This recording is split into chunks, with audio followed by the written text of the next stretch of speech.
Olá, bom dia a todos. Tudo bem com vocês? Como passaram a semana? Eu estou bem, graças a Deus, minha família também.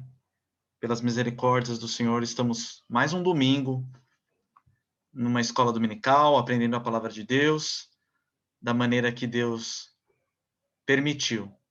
Que bom que nós podemos, apesar de tudo que estamos passando, continuarmos juntos, através desses recursos, aprendendo juntos a palavra de Deus. Vamos orar para que Deus abençoe nossa aula. Senhor nosso Deus, nós te agradecemos, Senhor, pela semana que passou, pelo teu cuidado, pelo teu amor, pela tua graça e misericórdia sobre as nossas vidas, Senhor. Obrigado pela saúde que o Senhor tem nos dado, pelo trabalho, pelo pão sobre a mesa, pela família e pela nossa igreja, Pai, que tanto tem nos abençoado. Ainda que distantes fisicamente, mas o Senhor tem permitido, Pai, que a gente se reúna, que a gente use esses recursos para edificarmos uns aos outros, para crescermos juntos, aprendermos sempre a Tua palavra e Te glorificar através das nossas vidas. Senhor, ilumina a minha vida, abençoe a minha vida para que eu possa transmitir a Tua palavra nesta manhã.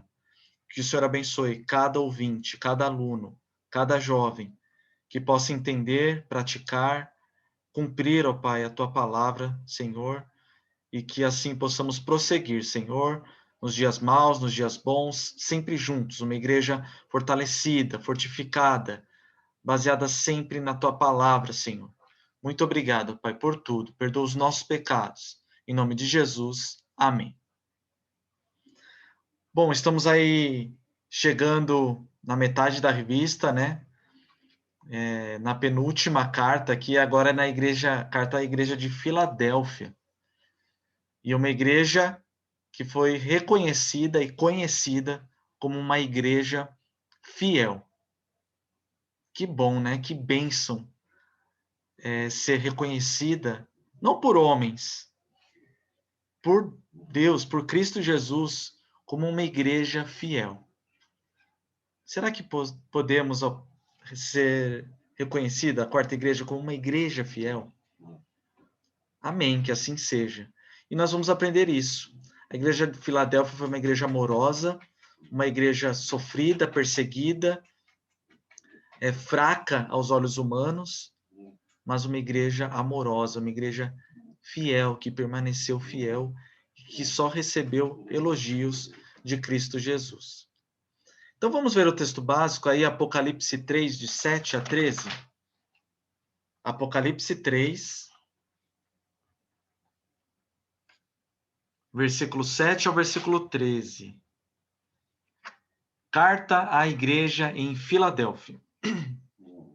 Diz assim a palavra de Deus: Ao anjo da igreja em Filadélfia, escreve: Estas coisas diz o santo, o verdadeiro, aquele que tem a chave de Davi, que abre e ninguém fechará, que fecha e ninguém abrirá. Conheço as tuas obras, eis que tenho posto diante de ti uma porta aberta, a qual ninguém pode fechar. Que tens pouca força, entretanto, guardaste a minha palavra e não negaste o meu nome.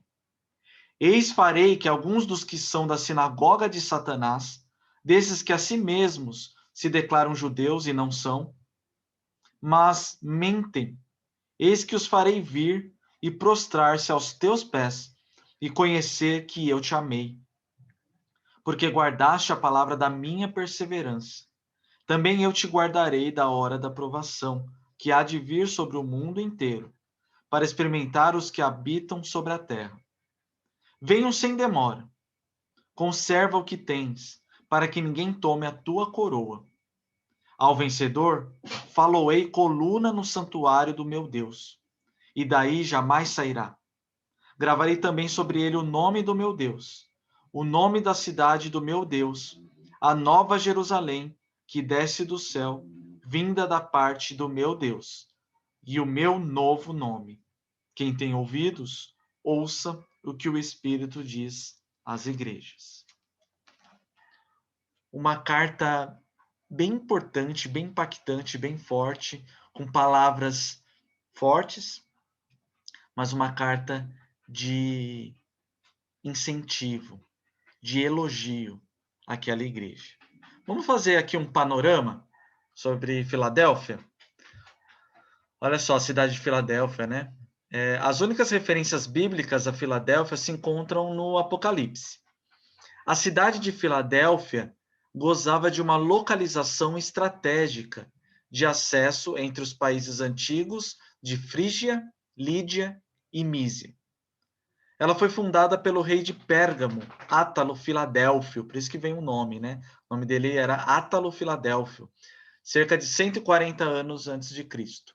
Ele foi conhecido por sua lealdade ao seu irmão, dando assim origem ao nome da cidade. Filadélfia significa amor fraternal.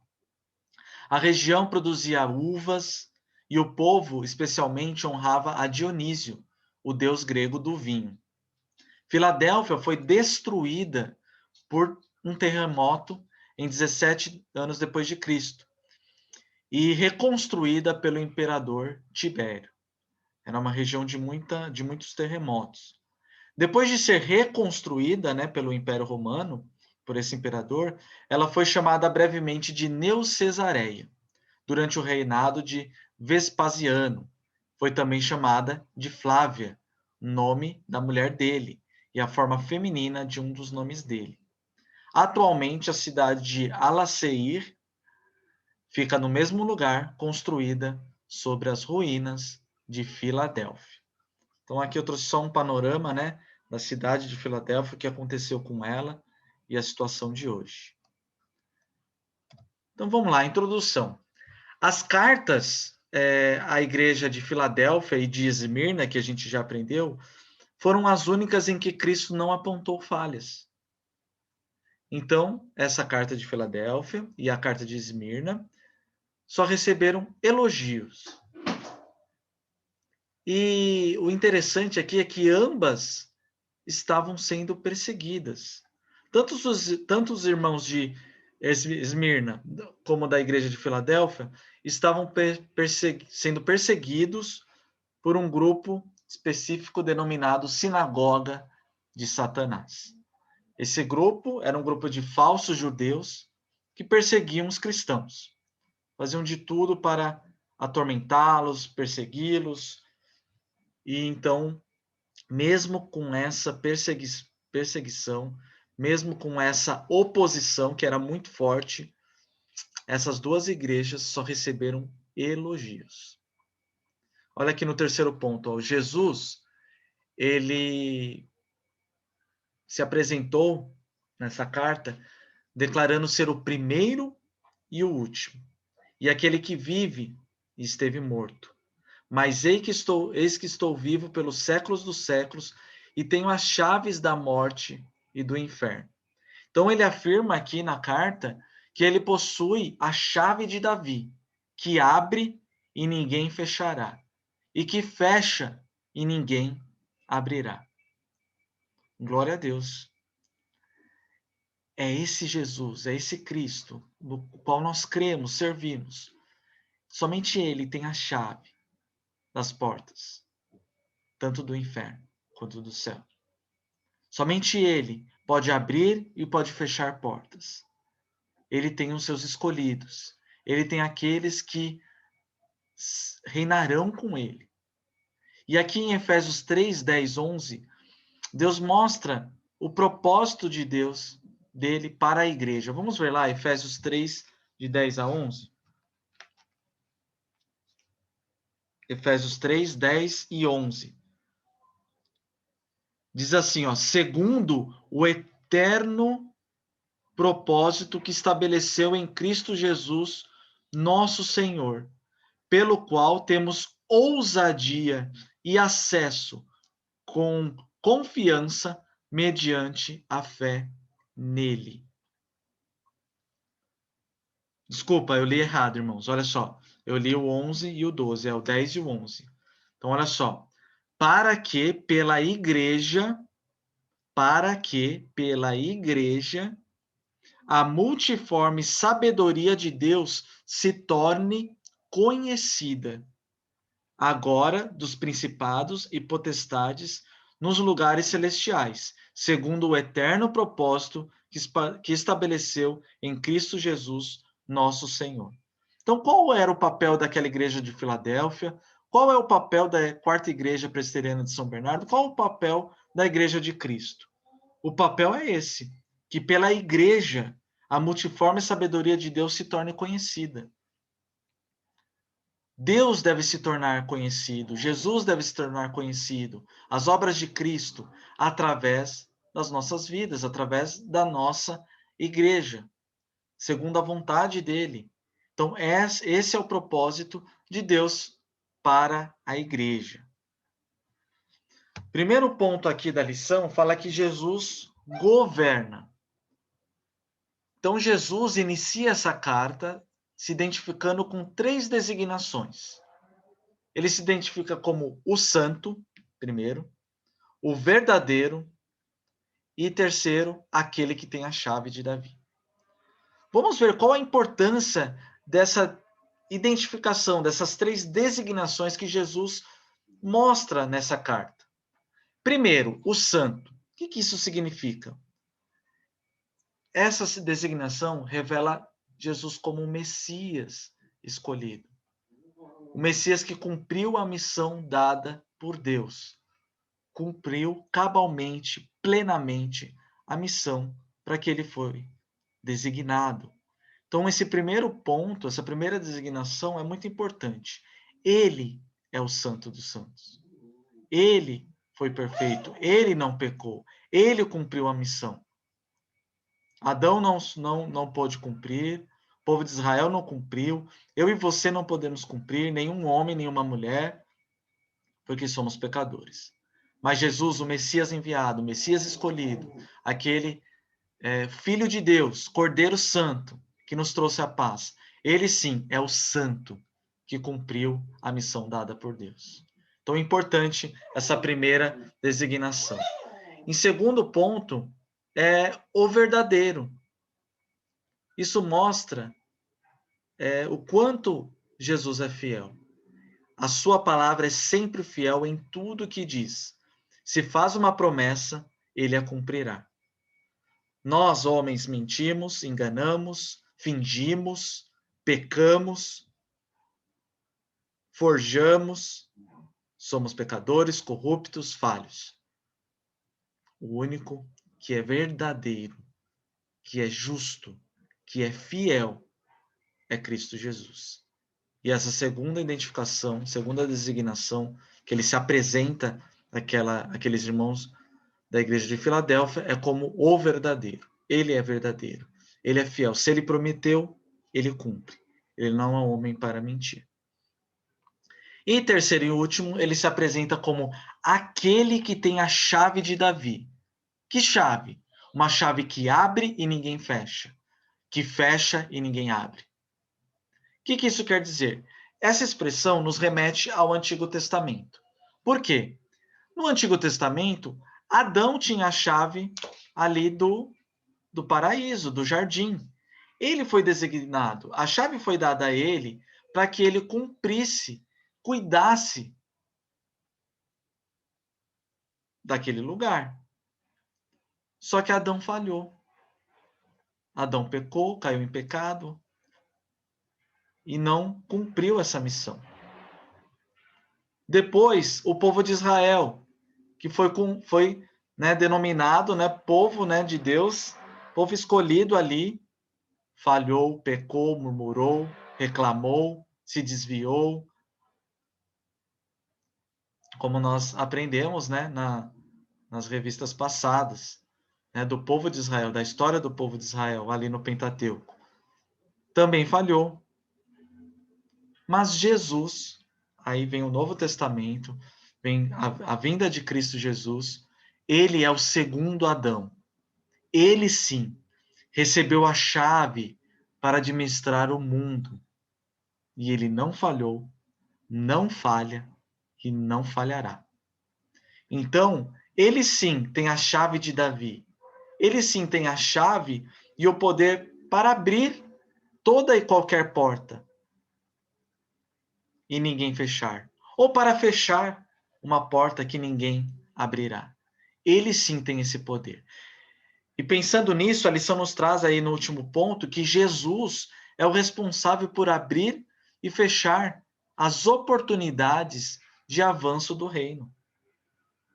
Então, se uma igreja sofre perseguição, se uma igreja sofre retaliação, né? Ou, pelo contrário, se uma igreja é abençoada, é próspera, cresce, é porque Jesus abre as oportunidades ou fecha para que essa igreja seja aprovada e seja aperfeiçoada, seja ensinada. Então é ele que abre, que fecha tanto as portas do céu, do inferno, daqueles que serão escolhidos ou não, quanto as portas das oportunidades. Então, Filadélfia era uma igreja fraca, simples. Então, todas as histórias dessas igrejas aqui do Apocalipse, cada uma tem uma característica. E em cada história dessas igrejas, foi Cristo que abriu ou que fechou as portas das oportunidades. Foi Cristo que permitiu perseguição, bênção ou não, para cada uma dessas igrejas, para que elas aprendessem com isso e para que servisse de exemplo para nós hoje, em 2021. O que nós devemos fazer e o que nós devemos não fazer. Então, o primeiro ponto é ele quem governa. Ele é o santo, o verdadeiro, o que tem a chave de Davi. E segundo ponto, Jesus conhece. Ele conhece as nossas obras. Ele conhece as obras das igrejas. Ele conhece o nosso coração, as intenções. Então, olha só aqui o primeiro ponto. Jesus se dirige à igreja em Filadélfia como? Dizendo: conheço as tuas obras, Filadélfia, que tens pouca força. Entretanto, guardaste a minha palavra e não negaste o meu nome. Então, quando ele fala, conheço as tuas obras, isso demonstra a onisciência de Jesus. Isso demonstra que ele conhece cada uma de suas igrejas. Conhece o teu povo. Conhece a vida, as nossas vidas. Então, Jesus se dirige falando, olha, eu conheço as tuas obras. Conheço o teu sofrimento, o teu labor. Isso ele também falou em outras cartas também. Então, ele deixou claro, olha, Filadélfia, eu conheço que você tem pouca força aos olhos humanos, mas vocês são fiéis. Vocês são uma igreja fiel, que guardaram a minha palavra, que não negou o meu nome, que sofreu perseguição por esses falsos judeus da sinagoga de Satanás, mas permaneceram fiel. Foram fiel no pouco, foram fiel no dia da tribulação. Meus irmãos, traz aqui uma reflexão. É muito fácil sermos fiéis no muito. Quando tudo tá bom, quando tudo tá bem, quando sobra dinheiro, quando a nossa despensa tá cheia, quando eu tô com saúde, quando tá tudo bem na minha casa, no meu trabalho, na minha família. Assim é fácil ser fiel. Adorar a Deus, agradecer, orar. Eu tô feliz, eu tô bem. Mas ser fiel no pouco, não são todos que conseguem. Não é toda igreja que consegue. Não é todo mundo que consegue. Ser fiel no luto, ser fiel na escassez, ser fiel na dor, ser fiel quando faltam recursos, dinheiro. Quando ali você tem que dar o dízimo e as contas estão atrasadas, você não sabe o que vai acontecer, a despensa tá vazia. Então, ser fiel no pouco é muito difícil. Somente para aqueles que realmente têm uma vida consagrada, de fé, que sabem que Deus irá suprir. E aqueles irmãos de Filadélfia, eles estavam sendo fiel no pouco. Foi uma igreja amorosa, Olha aqui no terceiro ponto, ó, que eu coloquei aqui para os amados. A igreja de Filadélfia era fraca, pequena, sofredora aos olhos do mundo, mas foi conhecida pela sua fidelidade. E justamente por causa dessa fidelidade, ela é elogiada por Jesus. Ela recebeu essa carta, uma carta somente de elogios, de incentivo. E aí eu pergunto a você, meu amado, jovem da quarta igreja, você tem sido fiel para com Deus? Eu não sei se você tem recebido muito ou pouco. No muito ou no pouco, no dia mal, no dia bom, quando os sonhos são realizados ou não. Você, jovem, tem sido fiel a Deus? É nítida a fidelidade na sua vida? Eu não posso dizer, os conselheiros, aí a Nádia, o presbítero Carlinhos, não podem dizer por você, pastor Francisco, conselho, mas Deus sabe se você tem sido fiel, se você tem buscado ser um jovem fiel, consagrado a Deus. E essa lição de hoje, essa carta nos mostra isso. Olha só, os irmãos de Filadélfia eram vítimas de acusações feitas por falsos judeus. Esses falsos judeus são aqueles que não passaram pela porta conforme Jesus. Vamos ver lá João 10:9. Olha o que diz lá a palavra de Deus nesse versículo. João 10:9. Eu sou a porta. Se alguém entrar por mim, será salvo. Entrará e sairá e achará pastagem. Jesus é a porta. Aqueles falsos judeus que estavam perseguindo as igrejas de Cristo, eles não passaram pela porta. Então, Jesus aqui deixa claro no Evangelho de João: eu sou a porta. Quem passar por mim achará descanso, refrigério, pastagem. E aqui no último ponto, ó, judeus e gentios que confessam Jesus, esses passarão pela porta. Esses são o povo de Deus. Vamos ver lá, Gálatas 3:7. Gálatas 3:7 diz assim: Sabei, pois, que os da fé é que são filhos de Abraão. Os da fé. Então, mais uma vez essa carta, Jesus mostra que aqueles que permanecem fiel até a morte, fiel em todo o tempo, aqueles que permanecem, aqueles que sofrem, que são perseguidos, mas não desistem, não voltam atrás, esses sim passarão pela porta. Esses sim são o povo de Deus, são os filhos da fé. Então, primeiro ponto, a gente viu que Jesus governa. Segundo ponto, Jesus conhece as obras, as nossas obras, as obras da igreja, conhece a sua igreja. Terceiro ponto, Jesus nos guarda. Que bom saber disso. Olha só o que ele diz aqui na carta. Porque guardaste a palavra da minha perseverança, também eu te guardarei da hora da provação, que há de vir sobre o mundo inteiro, para experimentar os que habitam sobre a terra. Então, Jesus, esse Jesus que governa, esse Jesus que conhece, ele também nos guarda. Ele também guarda a tua igreja. A sua igreja prevalecerá no dia mau, na hora da aprovação. E estamos passando um momento que nunca passamos antes. Momento de provação, momento de dor, de luto, momento difícil com essa pandemia. Mais de 400 mil mortes no nosso país. Pais, mães, filhos, amigos, irmãos.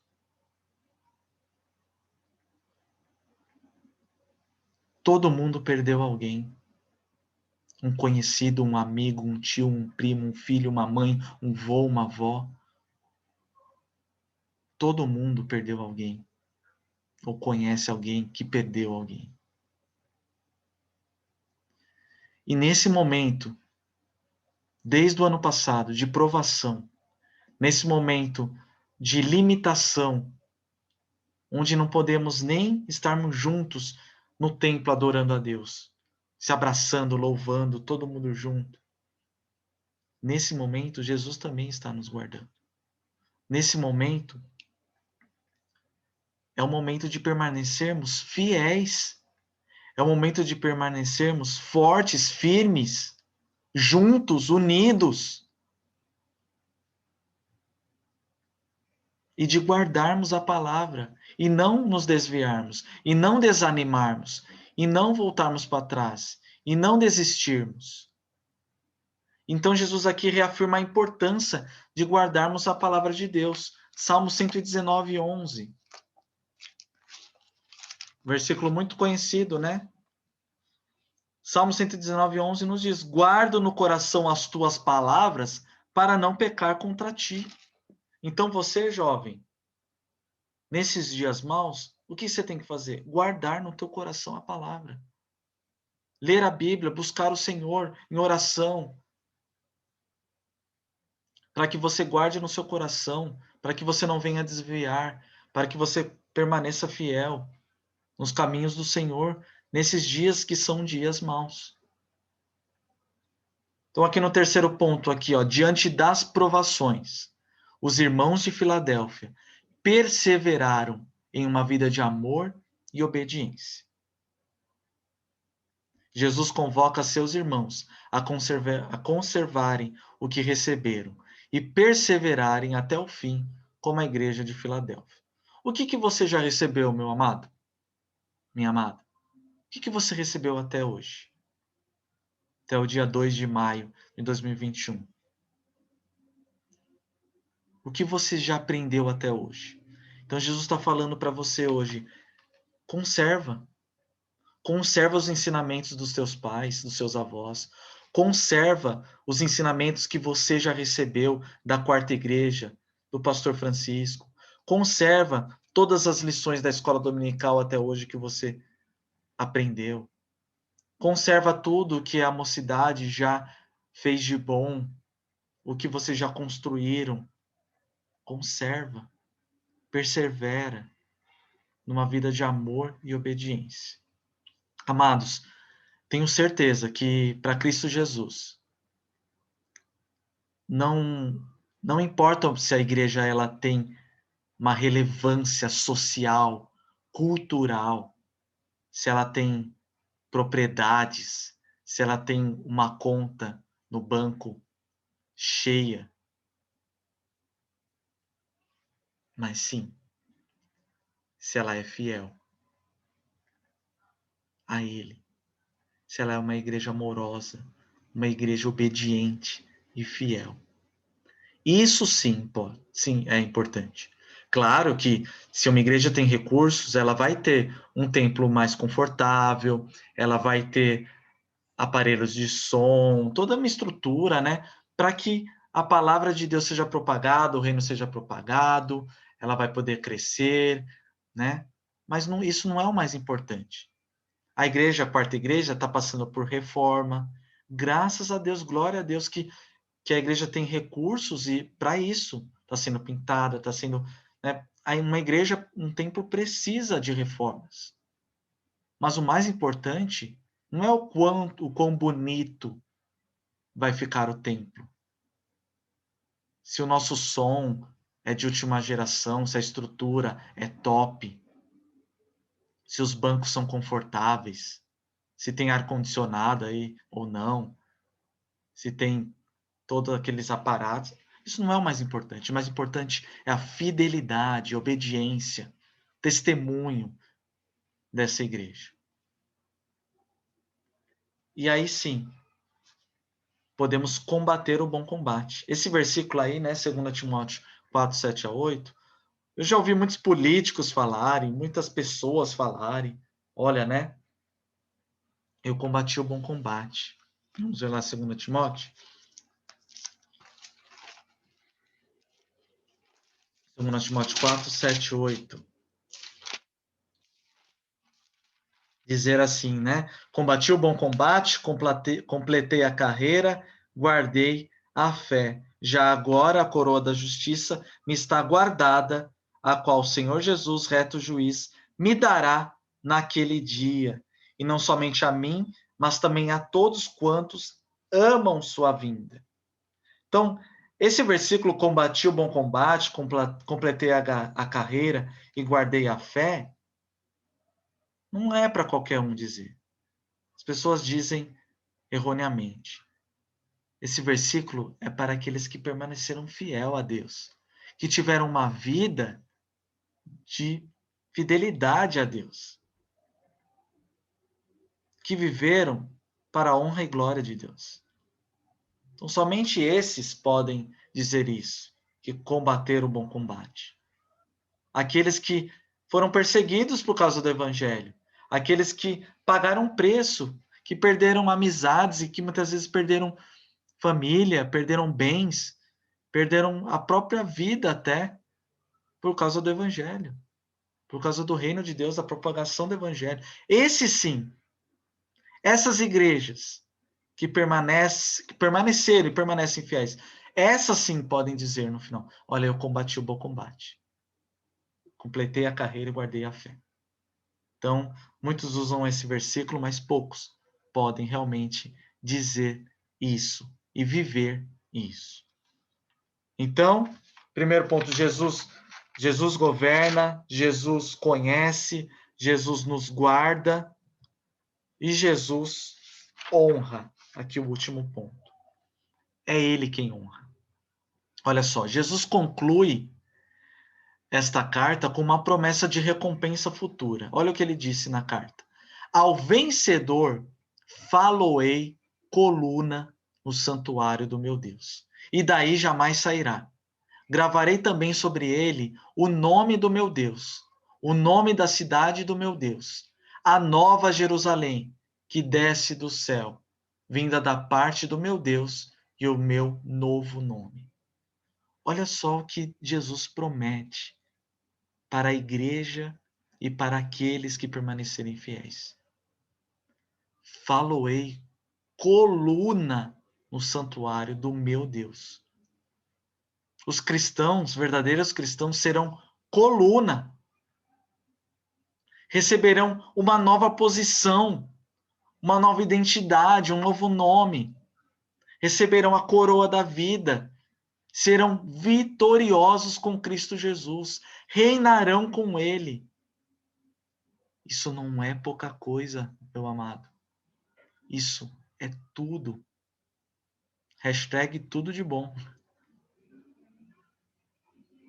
É o melhor presente. É a melhor recompensa. Por causa da vitória de Jesus, do Messias, nós temos a promessa de vitória com ele. E essa vitória implica em duas coisas: uma nova posição e uma nova identidade. Se somos humilhados, seremos exaltados. Se somos perseguidos, seremos vitoriosos. Se perdemos, ganharemos. Se choramos, vestes de louvor, sorriremos. Os cristãos serão colunas no santuário de Deus e terão uma nova posição. Isso não é pouca coisa. Torna a repetir. Olha só, aqui na revista diz assim, acho importante trazer. Os cristãos serão coluna no santuário de Deus, terão uma nova posição. Segundo o apóstolo Pedro, como pedras que vivem, sois edificados casa espiritual, para serdes sacerdócio santo, a fim de oferecer sacrifícios espirituais agradáveis a Deus por intermédio de Cristo Jesus. Ou seja, os cristãos, como colunas ou pedras vivas, estão já formando um reino de sacerdotes que servem a Deus nesse novo reino, que teve o início no domingo da sua ressurreição. Então, ou seja, nós já estamos nesse mundo, nesse momento, em 2021, sendo esse templo, sendo pedras vivas, ainda que imperfeitos, pecadores, mas nós já estamos desfrutando um pouco do céu aqui na terra. Então, precisamos e devemos ser essas colunas, essas pedras vivas, que ainda que imperfeitas, buscam uma vida de santidade, consagrada a Deus, buscam propagar o evangelho, buscam serem testemunhas, viverem a palavra de Deus. E essa vida aqui é cheia de sacrifícios. Então, olha só, a nova vida é cheia de sacrifícios, nela oferecemos tudo o que temos e somos para a glória de Deus. Aqui no próximo slide, olha, o reino de Deus já está presente aqui. E ele é ativo, ele é dinâmico, pois Cristo o trouxe em sua vinda. Jesus veio. E hoje nós somos igreja de Cristo. Nós somos a noiva. E a noiva tem que se preparar, porque o noivo virá buscá-la. E a igreja é o meio usado por Deus para manifestar parcialmente o que um dia se revelará em plenitude. Vamos ver lá, Efésios 1, 22 e 23. Efésios 1, 22, 23. E pôs todas as coisas debaixo dos pés, e para ser o cabeça sobre todas as coisas, o deu à igreja, o qual é o seu corpo, a plenitude daquele que a tudo enche em todas as coisas. Olha só a importância da igreja. Enquanto aguardamos a vinda do nosso Salvador, nós devemos prosseguir numa vida de culto, de consagração, de combate ao erro e de defesa da verdade. A igreja é marcada por 3 nomes aqui nessa carta da igreja de Filadélfia. O nome de Deus, o nome da cidade de Deus e o nome de Jesus. Esses nomes identificam o povo do Messias, identifica a igreja como separada, escolhida e santa. É isso que devemos fazer. Devemos permanecermos fiéis enquanto aguardando a volta de Jesus, do noivo, que irá vir buscar a sua noiva. Que dia glorioso! Que bênção! O quanto nós ansiamos por esse dia. E chegamos à nossa conclusão e aplicação, meus amados. Olha só, irmãos. A igreja de Filadélfia mantinha os olhos no autor e consumador da fé. Onde estão seus olhos, meus amados? Meu irmão, minha irmã? Onde temos colocado os nossos olhos? Em Cristo, o autor e consumador da fé? Ou nos problemas, ou na pandemia, ou nos amigos, ou nos irmãos, ou no conselho, ou no pastor, ou nas críticas, ou na minha própria vida, nos meus próprios planos e sonhos? Os olhos sempre fixos, atentos em Jesus. E a igreja de Filadélfia fez isso. Olha só, mesmo tendo pouca força, aqueles irmãos viviam na prática de boas obras, obras que foram reconhecidas por Jesus. Podemos ser uma igreja de pouca força? Podemos. Podemos ser uma igreja de poucos recursos?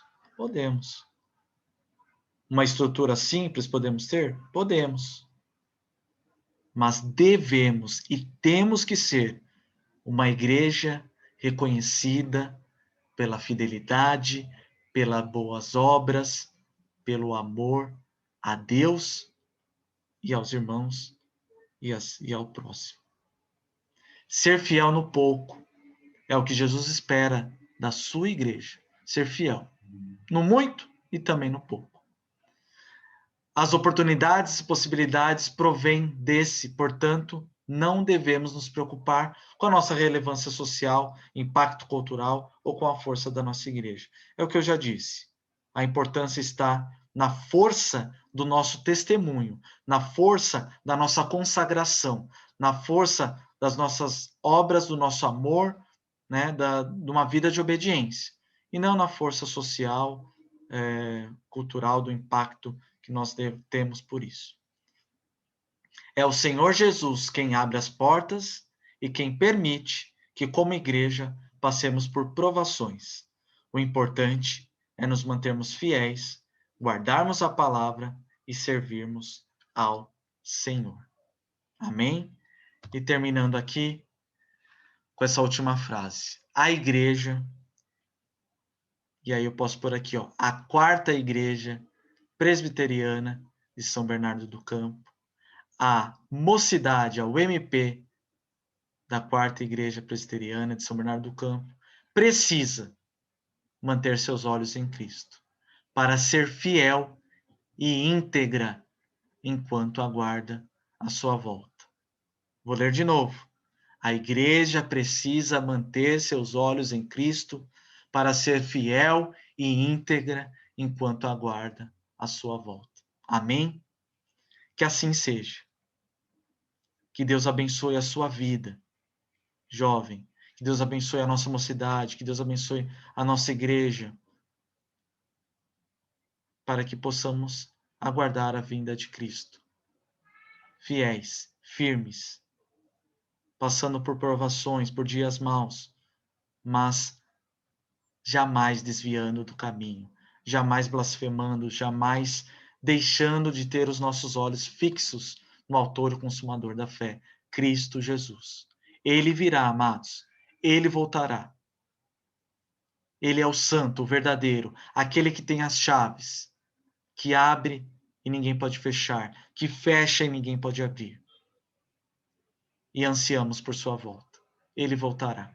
Maranata, vem Senhor Jesus. Amém? Que Deus abençoe o seu domingo, a sua semana, a sua vida. Obrigado pela atenção. Muita saudade de vocês, de estar no templo. Que Deus nos abençoe, tá bom? Até a próxima. Obrigado.